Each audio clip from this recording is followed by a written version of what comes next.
আমরা দেখব HSC ICT chapter 1 Chattogram board 2017 লুয়াস। আপনি যদি এভাবে সার্চ দেন আমার ভিডিওটা পেয়ে যাবেন। ফার্স্টে হচ্ছে এইচএসসি আইসিটি লিখবেন, তারপর চ্যাপ্টার নাম, চ্যাপ্টার 1, চ্যাপ্টার 2 হলে 2, Chattogram board, Cumilla board, Dhaka board 2017, 2022, 2023 এভাবে লিখে সার্চ দিলে আপনি পেয়ে যাবেন। তো আজকে আমরা দেখব হচ্ছে চট্টগ্রাম বোর্ড 2017 এক নাম্বার চ্যাপ্টার আইসিটি বইয়ে। দেখি ফার্স্ট হচ্ছে উদ্দীপকটা পড়ি। ফার্স্টে উদ্দীপক পড়বো, তারপর হচ্ছে 4টা প্রশ্ন পড়বো, তারপর হচ্ছে অ্যান্সারগুলো আমরা দেখব। উদ্দীপকটা হচ্ছে নির্বাচন কমিশন ন্যাশনাল আইডি কার্ড তৈরি করার জন্য প্রাপ্তবয়স্ক নাগরিকদের মুখমণ্ডলের ছবি, আঙ্গুলের ছাপ এবং সিগনেচার সংগ্রহ করে একটি চমৎকার ডেটাবেস তৈরি করেছে। ইদানিং বাংলাদেশ পাসপোর্ট অফিস নির্বাচন কমিশনের অনুমতি নিয়ে উক্ত ডাটাবেসের সাহায্যে মেশিন রিডেবল পাসপোর্ট তৈরি করেছে। কিছু অসৎ ব্যক্তি নকল পাসপোর্ট তৈরির জন্য উক্ত ডেটাবেস হ্যাক করার চেষ্টা করে এবং পরিশেষে ব্যর্থ হয়। এবার আমরা প্রশ্নগুলো দেখি। ভিডিও কনফারেন্সিং কি? খ নম্বরে বলছে বিশেষ প্রযুক্তি ব্যবহারের মাধ্যমে নিরাপদে ড্রাইভিং প্রশিক্ষণ সম্ভব, বুঝিয়ে লেখো। 3 নম্বর বলছে হচ্ছে নির্বাচন কমিশন ডেটাবেস তৈরিতে যে প্রযুক্তির সাহায্য নিয়েছিল তা উদ্দীপকের আলোকে বিশ্লেষণ করো।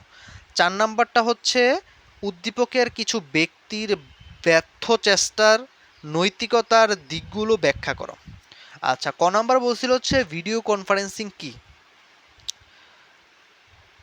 অডিও ভিজুয়াল পদ্ধতিতে বিশ্বের যে কোনো শহর ও স্থানে অবস্থান করে টেলিকমিউনিকেশন যন্ত্রপাতি যেমন কম্পিউটার, স্মার্টফোন, টেলিভিশন ব্যবহার করে সভা কার্যক্রম পরিচালনা করার কৌশলই হলো ভিডিও কনফারেন্সিং।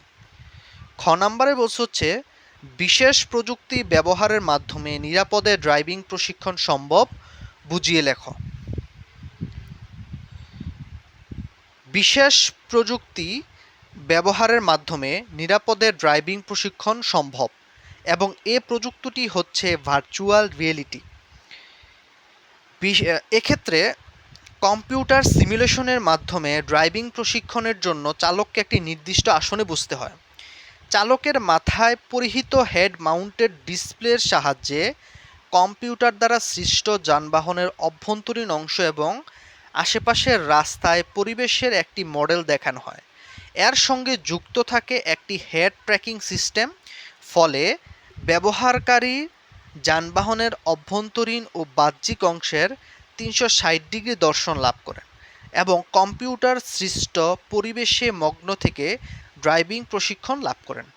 এখন এই ভিডিওগুলো আপনার দেখার উপকারটা কি? আপনার কি উপকার আসবে এই ভিডিওগুলো দেখলে?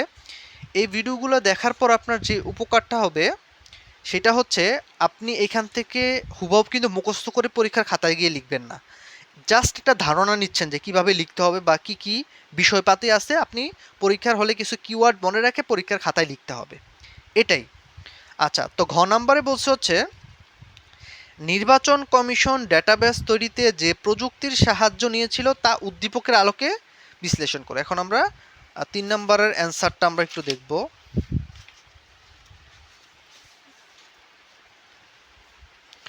এটা একটু অনেকটাই বড়, তো আপনি জীবন পরীক্ষার খাতায় এত বড় লিখতে পারবেন না, জাস্ট এখান থেকে আইডিয়াটা নেওয়া।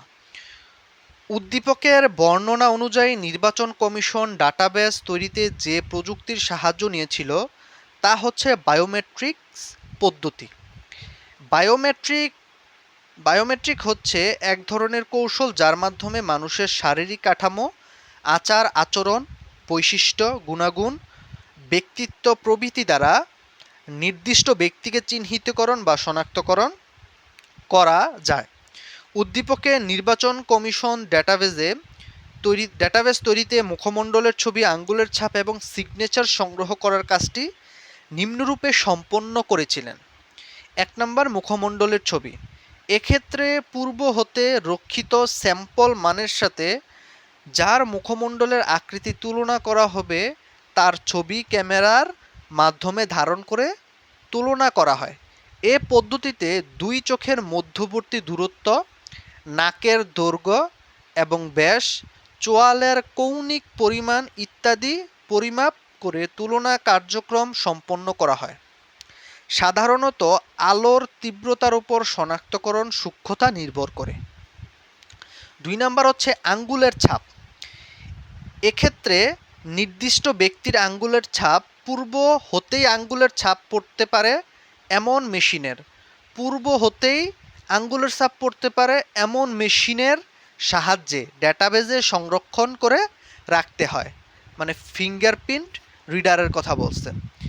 পরবর্তীতে যখন একই ব্যক্তি ফিঙ্গারপ্রিন্ট রিডারে আঙ্গুল রাখে তখন সে আঙ্গুলের ছাপের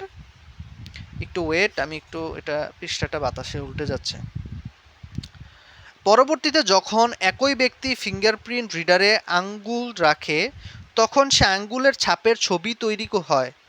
তখন যে আঙ্গুলের ছাপের ছবি তৈরি হয় তা পূর্বে ডেটাবেজের রক্ষিত ছবির সাথে মিলিয়ে শনাক্তকরণের কাজ সম্পন্ন করা হয়। এক্ষেত্রে মেশিনটি আঙ্গুলের রেখার বিন্যাস, ত্বকের টিস্যু এবং ত্বকের নিচের রক্ত সঞ্চালনের উপর ভিত্তি করে ইলেকট্রোম্যাগনেটিক পদ্ধতিতে আঙ্গুলের ছাপচিত্র তৈরি করে। এবার হচ্ছে সিগনেচার। এক্ষেত্রে স্বাক্ষরের আকার, ধরন, লেখার গতি, সময়, লেখার মাধ্যমে যেমন কলম, পেন্সিল, চাপকে যাচাই করে শনাক্তকরণের কাজ সম্পন্ন করা হয়। এবার হচ্ছে আমরা ঘ নম্বর প্রশ্নটা একটু দেখে নিই। ঘ নম্বর প্রশ্নতে বলছে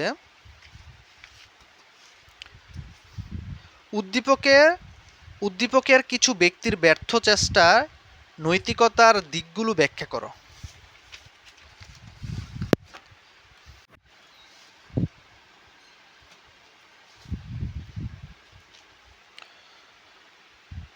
উদ্দীপকে কিছু অসৎ ব্যক্তির নকল পাসপোর্ট তৈরি করার জন্য উক্ত ডাটাবেজ হ্যাক করার চেষ্টা করে এবং পরিশেষে ব্যর্থ হয়। এ হতে বোঝা যায় যে তাদের মধ্যে নৈতিকতার অভাব ছিল। কম্পিউটার নৈতিকতা হচ্ছে নৈতিকতার একটি ধারণা যা কম্পিউটার ব্যবহারের নৈতিকতার বিষয়ে সীমাবদ্ধতা এবং প্রতিরোধ করাকে বোঝায়। 1992 সালে কম্পিউটার ইথিক্স ইনস্টিটিউট নৈতিকতার বিষয়ে যে 10টি নির্দেশনা তৈরি করেন তা নিচে উপস্থাপনা করা হলো। 1 নম্বর হচ্ছে কম্পিউটার ব্যবহার করে অন্যের ক্ষতি না করা। 2, অন্যের কম্পিউটার সংক্রান্ত কাজে হস্তক্ষেপ না করা।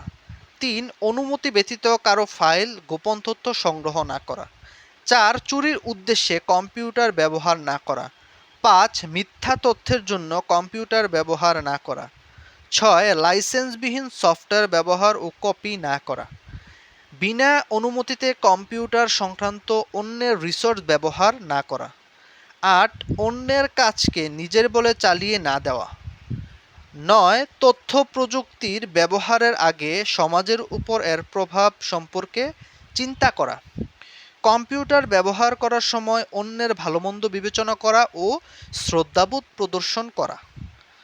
এটুকুই আজকে এ পর্যন্তই। সবাই ভালো থাকবেন। আসসালামু আলাইকুম।